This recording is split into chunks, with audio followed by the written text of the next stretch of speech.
The jungle began before they even saw it. From the plane window, it looked endless, a roiling green sea broken only by the shimmer of rivers, silver like veins.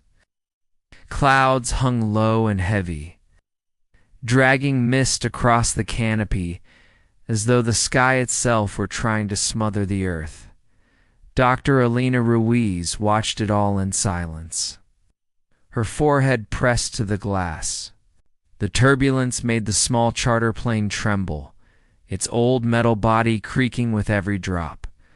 The pilot, a leathery man named Joe, had warned them. Amazon doesn't like visitors this deep, she remembers. She had smiled politely at that, but she hadn't stopped thinking about the word remembers. The team had been flying for over 3 hours from Manaus.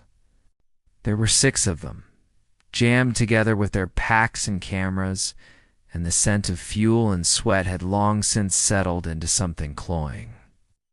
Marcus Heller, their guide, sat near the cockpit, broad-shouldered, scar across his temple. Every inch the man who'd rather be walking than flying.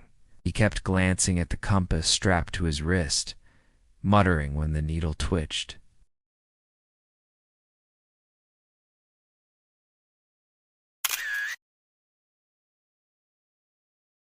Every few minutes he delifted and filmed something. Elena suspected it was mostly to distract himself from his nerves. His hand shook slightly each time the plane dipped. Beside him, Camila Torres was praying under her breath in Portuguese. Her fingers moved across a rosary that looked older than she was. Ethan Voss, the corporate representative, sat at the back, impeccably calm. His white shirt hadn't wrinkled, not even in this heat. The only thing betraying his discomfort was how often he checked his watch. And next to Elena, Father Luis Corrado, former missionary turned anthropologist, was humming a hymn so softly it almost disappeared beneath the drone of the engines. The plane bucked suddenly, a jolt that sent Ryan's camera clattering to the floor. Jesus, Ryan muttered, grabbing it. Not him, Joe called from the cockpit, voice dry. It's not out here. The rest of the flight passed in uneasy quiet. They landed on a strip of flattened mud beside a wide, dark river. The air that poured in as the door opened was wet and thick. Every breath tasted of decay and green life. The noise hit next. Cicadas, birds, monkeys, something else deeper. It was a sound without end. Elena stepped out and felt her boots sink slightly into the mud. She looked up and the trees swallowed the sky. For a moment she forgot to move. She'd been here before, years ago, when her husband was alive, when they were both part of the first research team studying fungal adaptation in tropical ecosystems. Before that team vanished, government had written it off as an accident, a landslide, maybe a flood. But no bodies were ever found. Now she was here again. Same jungle, same river, a different silence. The base camp was 3 miles upriver. They loaded their supplies into long wooden boats, narrow, motorized canoes with chipped blue paint. As the engine sputtered to life, Elena noticed Father Corrado standing at the bank, staring into the trees. "Everything all right?" she asked. He didn't answer at first. Then he said, "Do you hear it?" "Hear what?" "The breathing." Elena frowned. "You mean the wind?" He smiled faintly. "There's no wind." And he was right. The air was perfectly still, yet the forest seemed to move, the leaves rising and falling almost imperceptibly, as though the entire jungle were exhaling. They reached the first camp by dusk. It wasn't much a ring of tents, a makeshift fire pit, and what used to be a supply hut now half-eaten by vines. Marcus checked the perimeter, his machete clearing a few overgrown paths. "This where the last team stayed?" Ryan asked, setting up his tripod. Yeah, Marcus said. Or what's left of it. Alina crouched by the hut's doorway. There were scratches along the wood, long and deliberate. It's too high for an animal, too deep for a tool. She ran her fingers over one. It was shaped like a spiral, uneven but repeating. Camila came up behind her. It's not natural. Looks like someone carved it or something. Night came fast. The jungle didn't fade into darkness. It swallowed it.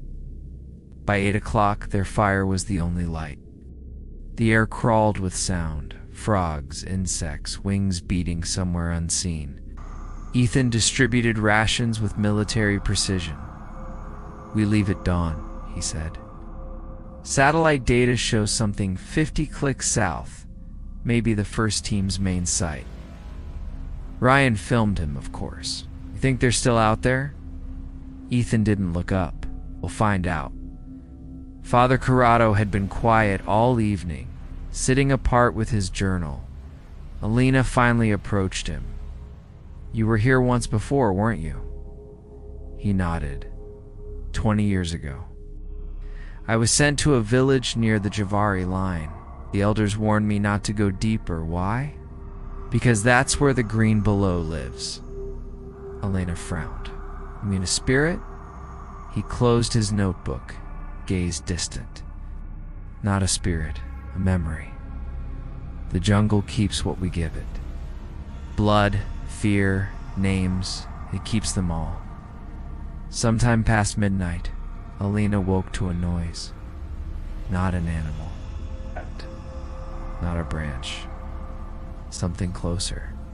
A soft, wet sound, like mud shifting underfoot. Ow. She sat up, grabbed her flashlight, and unzipped the tent.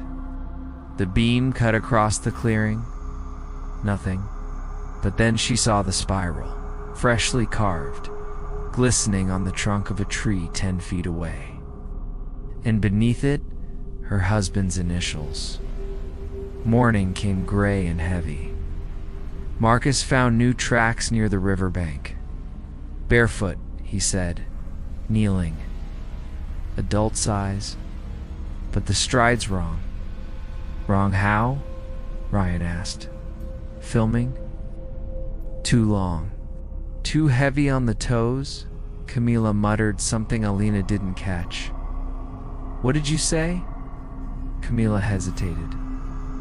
My grandmother used to tell stories about the Yura, spirits that wear your face to lead you into the trees. Folklore, Ethan said sharply. We're here for data, not ghost stories. But when they broke camp, Lena noticed he kept glancing behind them every time the leaves rustled, every time the air seemed to breathe. By afternoon, they reached the site where the first team's GPS signal had last pinged. What they found stopped them cold. Tents collapsed. Cameras broken. Tables overturned. Everything overgrown, reclaimed. But in the center of the clearing stood a single tree, taller than the rest. Its bark slick and dark as oil. The base of it bulged slightly, like something inside was pushing out. Marcus stepped forward. That's new. Alina approached it slowly. The surface was warm to the touch, pulsing faintly like skin. She pulled her hand away. The sap that clung to her fingers was red. That night, Ryan reviewed the old footage recovered from a cracked camera, static. Then flickers of faces, her husband's, the other scientists, distorted by heat and noise. Then the image steadied. The same tree, only it was smaller. Someone behind the camera whispered, "It's still growing." Alina didn't sleep, because somewhere between the trees the jungle shifted. And from far, far below the roots, she swore she heard something moving, something alive, something remembering her name. For a long moment, the silence held like a breath. Even the insects, the endless humming, clicking, screeching chorus that had underscored every second since they'd arrived, were gone. Only the faint buzz of the generator trembled through the cabin walls. Dr. Mason finally moved. He reached across the table and stopped the recorder from spinning. His hand lingered there, fingers trembling. "Play it again," whispered Valdez. Mason didn't answer. He looked at the window instead. Beyond the glass, the trees swayed faintly, but there was no wind. The jungle was watching them again. He could feel it. "No," Alina said, her voice thin. "We don't need to hear it again." Her eyes were locked on the reel-to-reel tape, where the voice had spoken just moments ago. Aspy, distorted, barely human. "It's not dead. Just learned how to wait." They all heard the other thing too. The sound beneath the words. Breathing. From inside the jungle. Later, Mason found himself alone in the equipment tent, pretending to take inventory while his mind replayed that voice. The first team. Expedition from 1973. Everyone thought they'd died in a landslide or vanished, depending on who told the story.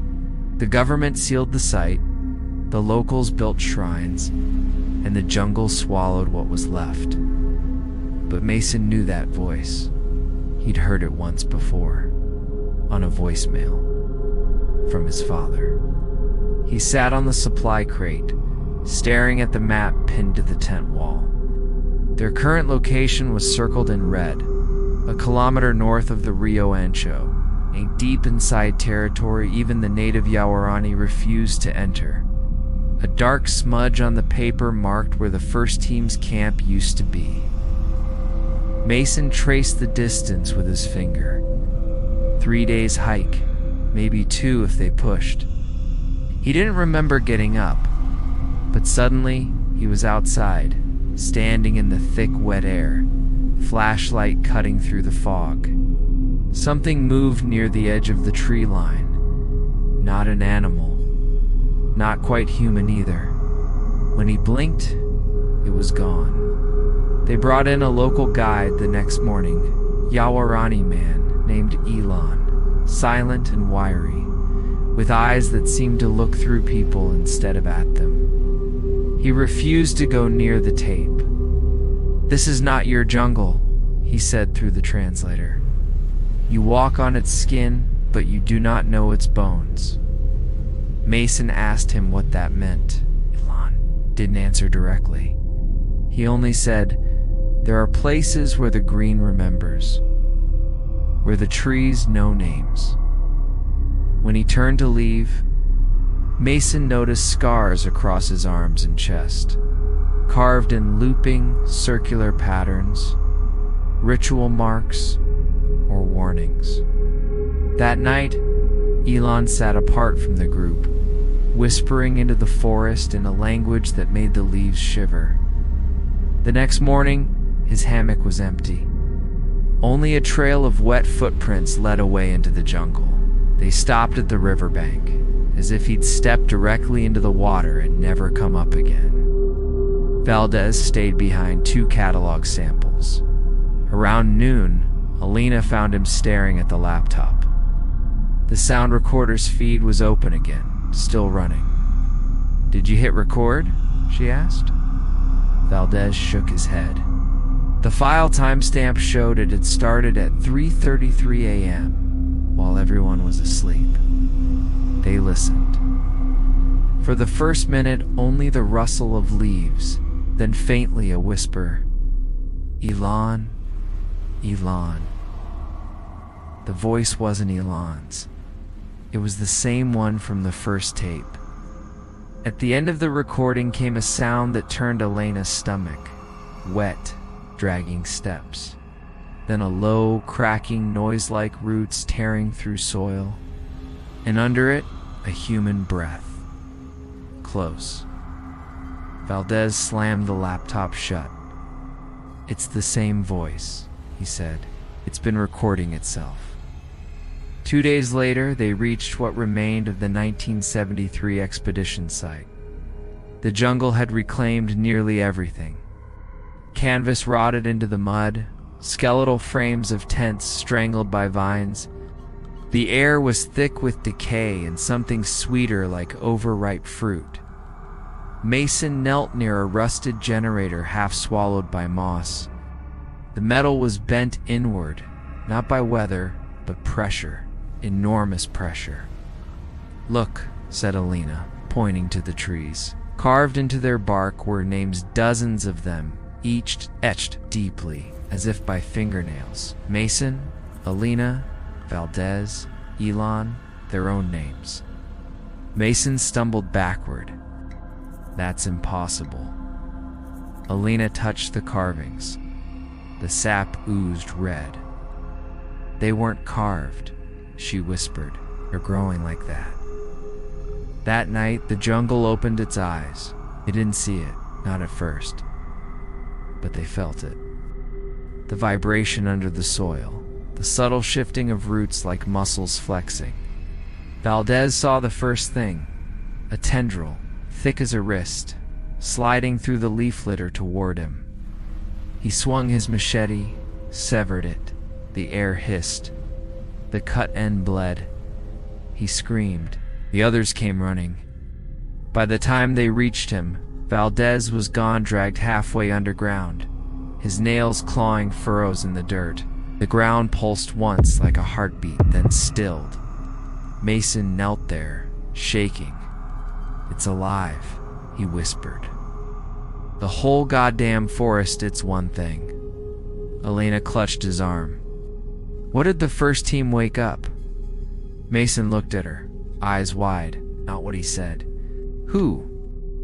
Mason dropped to his knees, clawing at the soil where Valdez had vanished. It was soft and pulsing, like flesh.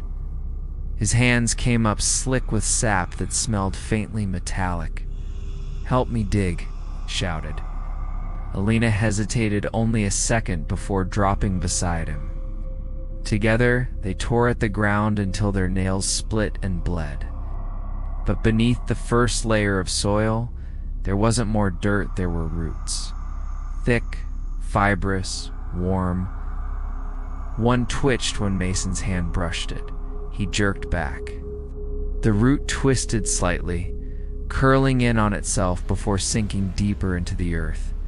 The last of the sap retreated after it, vanishing like something ashamed of being seen. "He's gone," Alina whispered. Mason looked around at the forest pressing close. The vines hung lower now, brushing his shoulders as if listening. "No," he said. "It doesn't take people. It keeps them." They made camp reluctantly, though camp had become a mockery of the word. Their tents were half collapsed, the air thick with rotten sweat. Mason rigged a lantern above the table, its glow feeble against the darkness outside.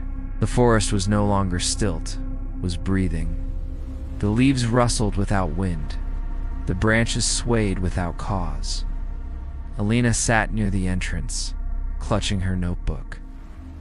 She'd started to write everything down now, as though naming what was happening could somehow make it real. "What if it's a defense?" she asked suddenly, like a forest's immune system. "Maybe we're the infection." Mason didn't answer, was staring at something through the tent flap, a shape half hidden in the dark. It looked like Valdez, but Valdez's skin was wrong. It shone faintly green, veins glowing beneath the surface like tiny vines. When the figure stepped closer, Mason saw moss growing from the corners of its mouth. He turned off the lantern. When the light died, the figure stopped moving. The jungle sighed, content. At dawn, Mason woke to find Elena's map spread on the ground beside her. Something was wrong. The red ink that marked their route had changed during the night. The line now curved east toward a place labeled, faintly in the corner, El Corazon Verde, the Green Heart. Alina rubbed her eyes. "I didn't write that." Mason stared at the map. The ink shimmered slightly as if still wet. Beneath it, faint outlines of roots pressed through the paper fibers. "It's showing us where it wants us to go," he said. "You mean where it wants to take us?" He folded the map carefully. Same thing. They followed the map east. They followed the map east. The jungle grew stranger the deeper they went. The leaves no longer looked like leaves. They had veins that pulsed faintly, as though blood ran through them. The air carried a low hum, too steady to be insects. By afternoon, they reached a narrow river. The water was dark, but clear enough to see dozens of smooth, round stones beneath the surface, till one blinked. They weren't stones, they were eyes. Hundreds of them watching from below, lids opening and closing soundlessly in the current. Alina stumbled back, nearly slipping. Jesus Christ. Mason crouched by the bank, mesmerized. One of the eyes followed his movement, pupil dilating. It looked almost human. Then the river whispered his name, Mason. The voice was soft, female, achingly familiar. He stood up fast, heart pounding. It was his mother's voice, the one from old cassette tapes she'd recorded before she died, but she'd never been here. He turned to Alina. "Keep moving," he said. His voice was steady, but his hands were shaking. "Don't stop. Don't listen." By nightfall, the trees began to change. They weren't growing from the ground anymore. They were hanging from above, roots descending from the canopy like hair. The air vibrated faintly, filled with a low tone that made their teeth ache. And then they saw it. A structure half-grown, half-built, rising out of the jungle floor. A temple, ancient yet alive. It pulsed in rhythm with the forest. The walls weren't stoned. They were bark-hardened into shape, carved with spirals and faces. The faces were stretched in silent screams. Alina stopped at the threshold. This is where the first team ended. Mason stepped closer, touching one of the carvings. The wood felt warm. Beneath the surface, something moved like a heartbeat. He looked at her. No, this is where they began. Inside, the air was thick and wet, tasting faintly metallic. Their flashlights picked out corridors that wound downward, spiraling around a central shaft. At the core, they found something impossible. A pit, maybe 20 feet across. From its center rose a mass of roots and vines, twisting together into something almost human-shaped. It was breathing. A single tape recorder sat at the edge, ancient but still functional. Mason pressed play. A man's voice crackled through the static. "We thought we were studying it. We were wrong. It was studying us." Then another voice joined in his father's. "If you're hearing this, son, it's already in you," the tape hissed. Beneath it came the sound of something large moving below the pit. Wet, slow, endless. Mason's flashlight trembled. "He was here," he whispered. He knew. Alina backed away, her breath quick and shallow. "We have to go." Mason shook his head. "We have to see it." He stepped closer to the pit. Something inside exhaled. The air rushed past them like wind from a tomb. And in that moment, the walls of the temple shuddered, roots tightening, faces shifting. They were no longer looking at carvings. They were looking at people. People becoming wood. Lena screamed as one of the faces blinked. Mason reached for her, but the ground rippled, knocking them apart. Then the pit began to glow, faintly green, light pulsing from deep below. Mason crawled to the edge, staring down. What he saw there stripped something from his mind that would never grow back. Beneath the roots, half fused with the vines, was Valdez, what was left of him. His body was stretched and porous, his skin turning bark-like. The vines ran through him, pumping sap through his veins. His eyes opened. "Help me," he mouthed. Then the forest spoke through him. "We remember the first blood. We remember you, Mason." The vines reached upward, wrapping around Mason's wrists. He screamed as they burned into his skin, etching those same circular scars Alon had carried.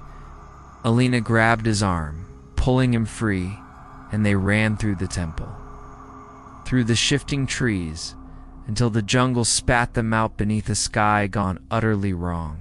The stars were moving. At first Mason thought it was his vision. But no, the constellations were breathing, expanding and contracting like lungs. The jungle's rhythm had risen into the heavens. Alina was sobbing now. "We're not on the map anymore." Mason stared down at his arm. The scars glowed faintly, pulsing with the same rhythm as the earth. "It's not the jungle," he said slowly. "It's everywhere." And behind them, deep in the trees, the pit whispered one last time, "The green below takes what remembers." The stars were pulsing like veins. Constellation rose and fell with the slow rhythm of a heartbeat, flickering greenish-white against the endless dark. The jungle was silent now, not dead, but listening. Mason could feel it. It wasn't the absence of noise that terrified him. It was the waiting. Alina wiped her face with trembling hands. Her skin glistened faintly in the eerie light, and Mason noticed a thin line of green tracing up her wrist where the vines had touched her earlier. It moved almost imperceptibly, like ivy seeking a wall.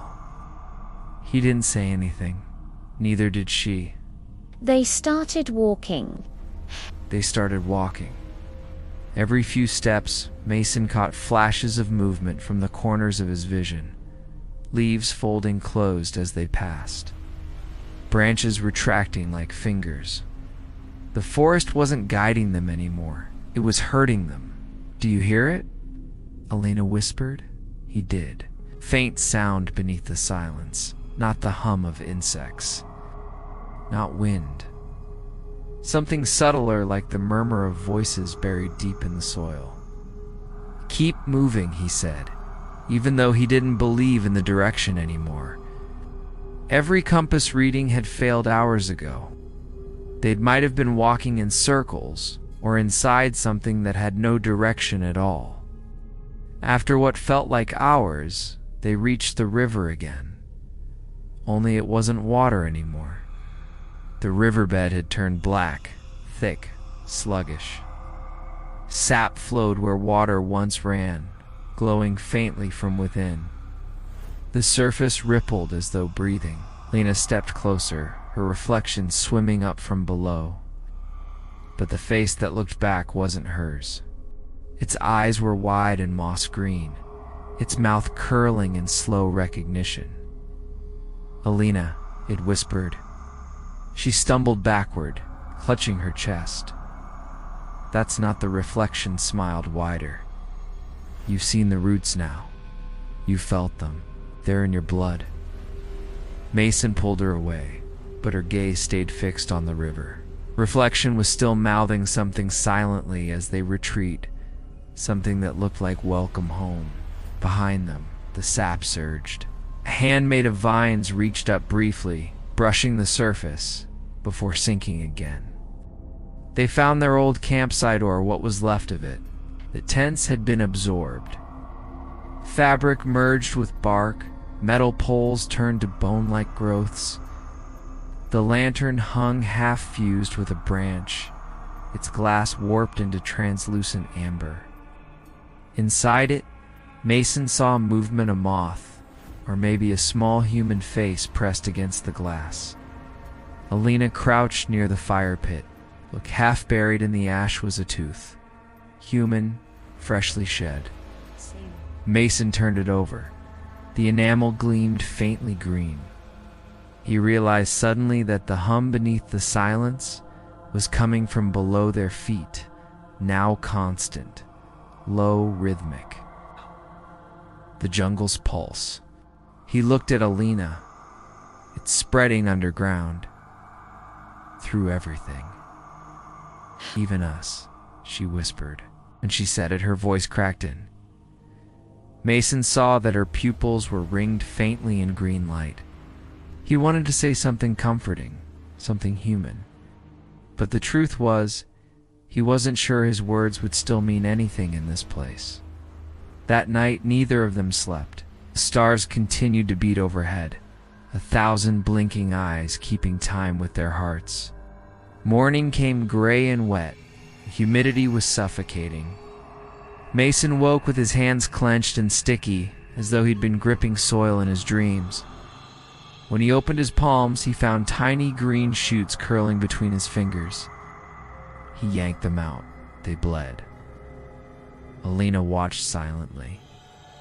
Her skin had taken on a faint shimmer, like the underside of a leaf. She didn't seem frightened anymore, just tired.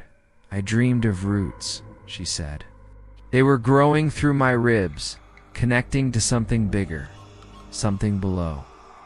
She looked at him then. Maybe it's not infection. Maybe it's communion. Mason stared at her. You sound like them. She smiled sadly. Maybe they sound like us. The jungle stirred at that moment, a distant, slow exhale. The air shifted, and Mason realized they weren't alone. Figures were standing among the trees. Dozens of them, human silhouettes, all faintly luminous with that same green light. They didn't move, didn't breathe, but the vines threaded through their limbs pulsed in sync with the ground. Alina took a step toward them. Don't, Mason said, but his voice was a whisper swallowed by the leaves. They're not gone, she murmured. They're part of it now. That night, Mason heard his father's voice for the first time in 20 years. He woke to static. The sound came from his backpack, the old field recorder they'd taken from the temple. It had turned itself on. Mason, the voice rasped through the tape, weak, distant. If you're hearing this, then it's too late to run. Mason froze. It was unmistakable, his father, alive on tape. He thought it wanted our research, our data, but it doesn't think the way we do. It remembers itself through us. Every word, every step, it's how it grows. The green below isn't alive the way we are, son. It's something older. It uses memory the way roots use water. The tape clicked, and then another sound bled through a wet movement. A sigh that seemed to echo from deep inside the jungle floor. Alina stirred. What is it? Mason stared into the dark. It's not just the forest, it's the ground, the air, the world. He switched off the recorder, but the voice didn't stop. Mason, it whispered from the trees this time. Finish what I started. He sat in silence for a long time after that, until he realized his arm was throbbing. The scars were glowing again, green and bright as fireflies. By dawn, the hum had become a roar. The jungle was moving now, subtly but constantly. Roots crawling across the ground, leaves twitching open and shut. And then they found the hill. It wasn't on the map, wasn't even supposed to exist. Nothing could rise in the swampy basin where they now stood. But there it was, a mound of twisted roots, half-buried skulls, and bones that looked fused together into the shape of something vast. At the summit was a single stone slab covered in carvings. Alina brushed the moss aside and gasped. It's not writing, it's people. The carvings weren't symbols. They were human figures, small and distorted, all kneeling toward a massive form at the center. A figure with roots for hair and hollow eyes. Mason felt dizzy. It's the same pattern from the temple, the spiral. He realized the truth as soon as he said it. Spiral wasn't a symbol, it was a map. It's every carving, every mark, they formed an unbroken pattern leading downward into the earth. At the center of that spiral, the soil trembled. The ground split open. Roots erupted upward, like snakes, wrapping around trees, dragging them down. The air turned sweet and foul all at once, filled with the scent of rotten sap. Lena screamed as one of the roots caught her ankle, pulling her down to her knees. Mason hacked at it with his machete, sap splattering across his face. But the vines didn't bleed anymore. They pulsed brighter, as though feeding on his touch. From the pit below, something vast began to rise. Not a creature, not entirely. It was the jungle itself, folding inward, shaping itself into the rough outline of a body. The green below had decided to remember itself. It gave it thought. The voice said his father's voice, now merged with 1,000 others. We gave it shape. Mason turned toward Alina and froze. Her eyes were glowing. Vines were threading beneath her skin, curling up her neck. She looked at him with something between terror and peace. "It's inside me," she whispered. "It wants me to see. Fight it." She smiled faintly. "It's not something you fight, it's something you become." The jungle screamed. The sound was wet and wordless, like wind through lungs that didn't belong to anything human. Mason felt the roots crawl beneath his feet, wrapping around his legs, his spine. His veins lit up in green fire. He saw flashes of memory that weren't his ancient jungles, storms, tribes kneeling before trees that bled light, and he understood. It wasn't killing them, it was rewriting them. They were seeds. Days or maybe centuries later, the jungle was still. Where the hill once stood, a new grove had grown. Every tree bore faint human shapes in its bark, arms outstretched, faces serene. In the center of the grove, 2 new trees stood close together, their roots intertwined beneath the soil. At their base, half buried in vines, a tape recorder clicked once, then played a final whisper. The green below doesn't end, it remembers, and in the distance, the hum began again.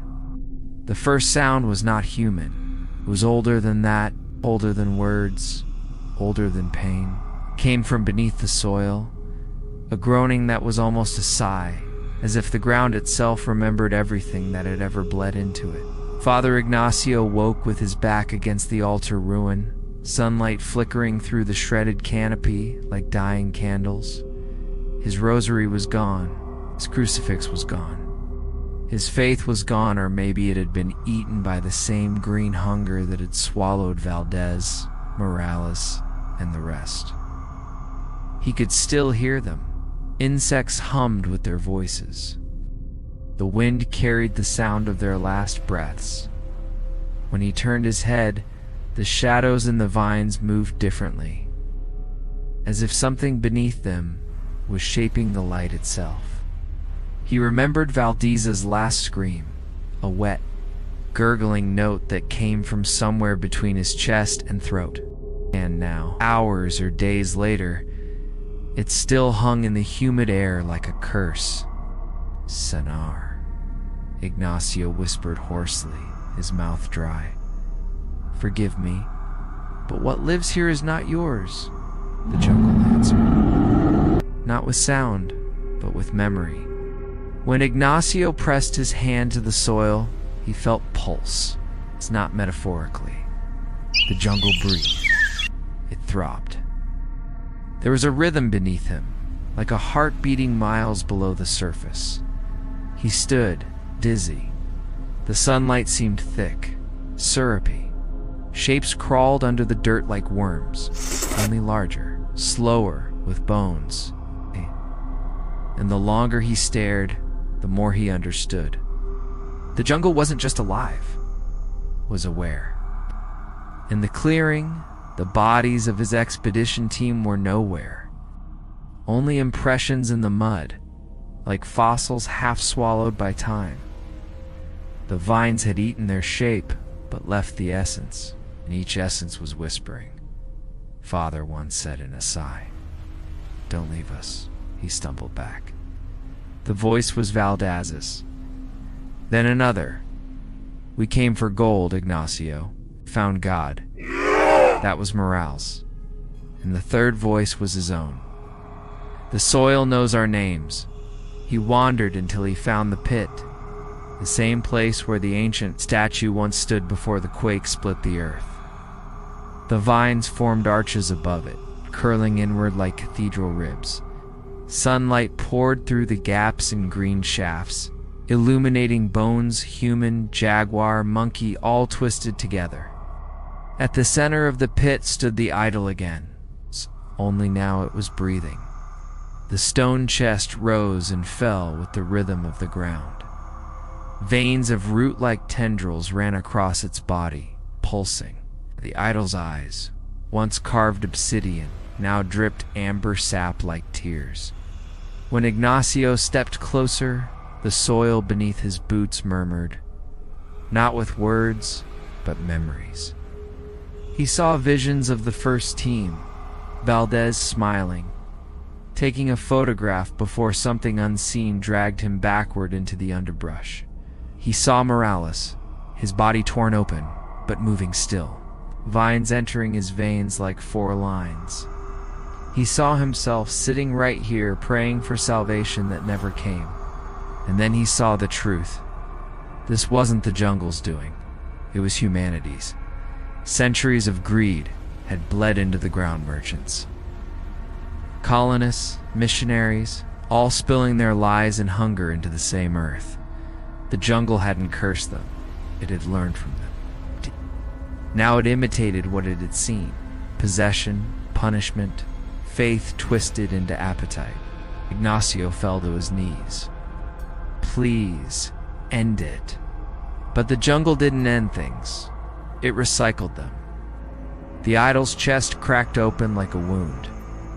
Inside was no heart, only roots curling inward to reveal something red and beating. Father realized with horror that it was his. His heart felt its rhythm in his chest and in the air around him.